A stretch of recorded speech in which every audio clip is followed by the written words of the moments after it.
All right, hello there. This is Jesse Johnson again, and I'll be continuing to read out of The Princess Bride. Here is Chapter 2, The Groom. This is my first major excision. Chapter 1, The Bride, is almost in its entirely about the bride. Chapter 2, The Groom, only picks up Prince Humperdinck in the last few pages. This chapter is where my son Jason stopped reading, and there is simply no way of blaming him. For what Morgenstern has done is open this chapter with 66 pages of Florinese history. More accurately, it is the history of the Florinese crown. Dreary, not to be believed. Why would a master of narrative stop his narrative dead before it has much of a chance to begin generating? No known answer. All I can guess is that for Morgenstern, the real narrative was not Buttercup and the remarkable things she endures, but rather the history of the monarchy and other such stuff. When this version comes out, I expect every Florinese scholar alive to slaughter me. Columbia University has not only the leading Florinese experts in America, but also direct ties to the New York Times Book Review. I can't help that, and I only hope they understand my intentions here are in no way meant to be destructive of Morgenstern's vision. Prince Humperdinck was shaped like a barrel. His chest was a great barrel chest, his thighs mighty barrel thighs. He was not tall, but he weighed close to 250 pounds, brick hard.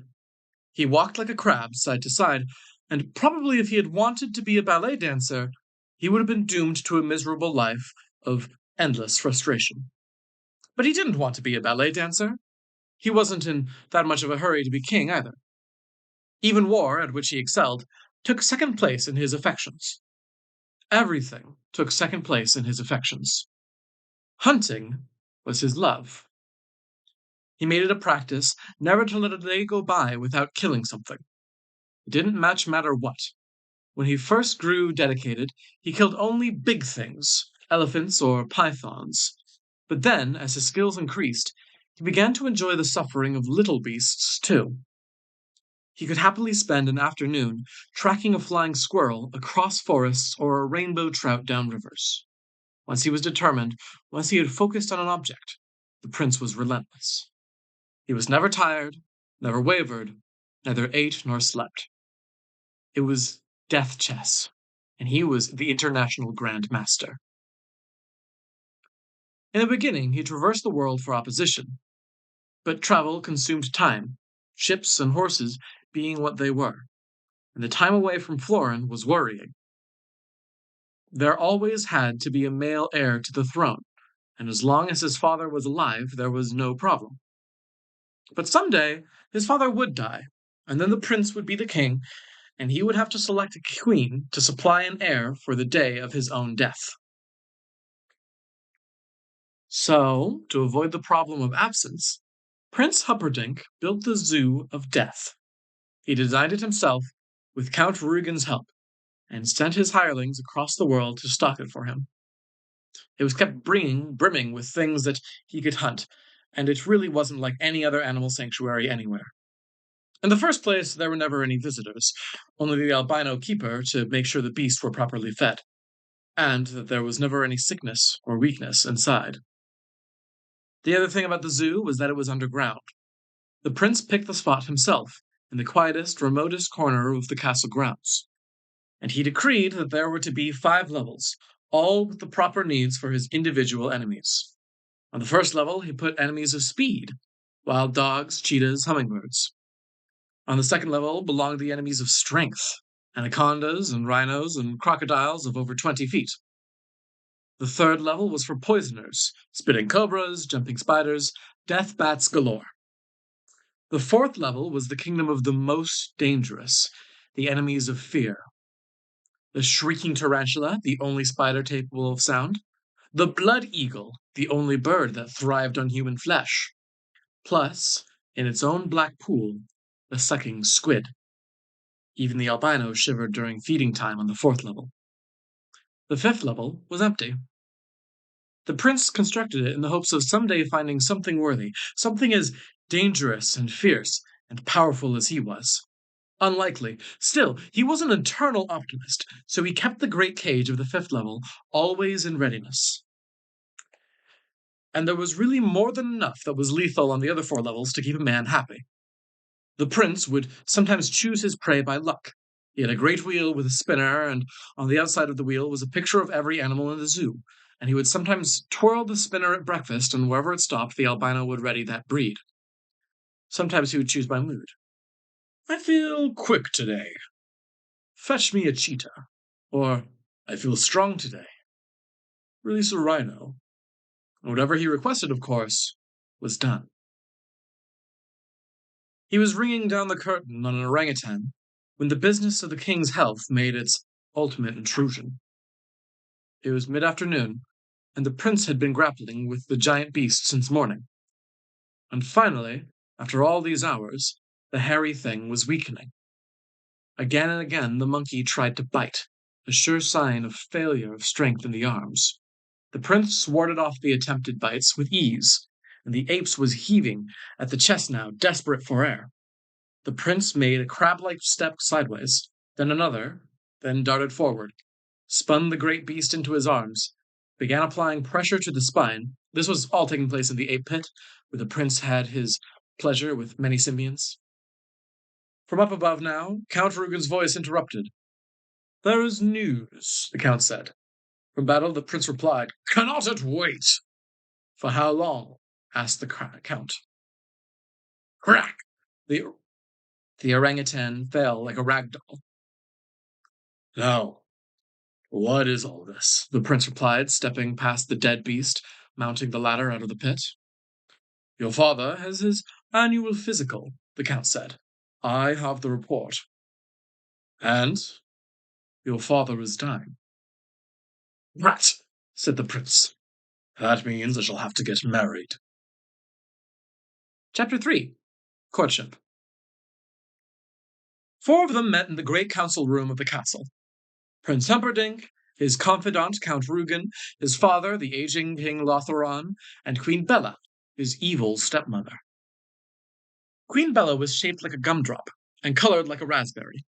She was easily the most beloved person in the kingdom, and had been married to the king long before he began mumbling. Prince Humperdinck was but a child then, and since the other only stepmothers he knew were the evil ones from stories, he always called Bella that, or E.S. for short. All right, the prince began when they were all assembled. Who do I marry? Let's pick a bride and get it done. Aging King Lotheron said, I've been thinking that it's really getting to be about time for Humperdinck to pick a bride. He didn't actually say so much that as mumble it.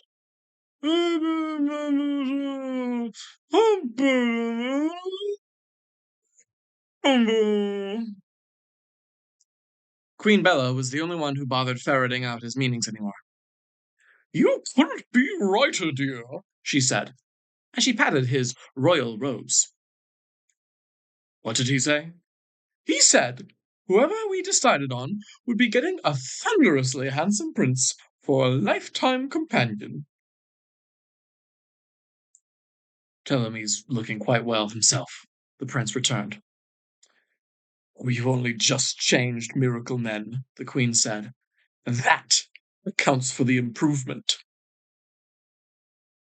You mean you fired Miracle Max? Prince Humperdinck said.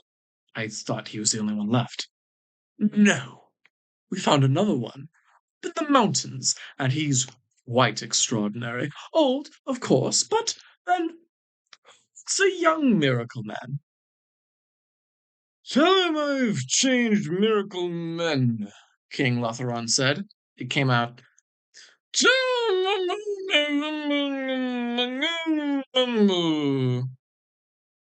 What did he say? The prince wondered. He said a man of your importance couldn't marry just any princess. True, true, Prince Humperdinck said. He sighed deeply. I suppose that means Narina. I would certainly benefit, and be a perfect match politically, Count Rugen allowed. Princess Narina was from Gilder, the country that lay just across the Florin Channel. In Gilder, they put it differently. For them, Florin was the country on the other side of the Channel of Gilder. In any case, the two countries had stayed alive over the centuries mainly by warring on each other. There had been the olive war, the tuna fish discrepancy, which almost bankrupted both nations, the Roman rift, which did send them both into insolvency, only to be followed by the discord of the emeralds, in which they both got rich again, chiefly by banding together for a brief period and robbing everybody within sailing distance. I wonder if she hunts, though, said Humperdinck. I don't care so much about personality, just so they're good with a knife. I saw her several years ago, Queen Bella said. She seemed lovely, though hardly muscular. I would describe her more as a knitter than a doer, but again, lovely. Skin? Asked the prince. Marblish, answered the queen. Lips? Number or color? Asked the queen. Color, yes. Rosish. Cheeks the same. Eyes largest, one blue, one green. Said Humperdinck. And form? Hourglassish, always clothed divinishly, and, of course, famous throughout Gilda for the largest hat collection in the world. Well, let's bring her over here for some state occasions and have a look at her, said the prince. Isn't there a princess in Gilda that would be about the right age? Said the king. It came out,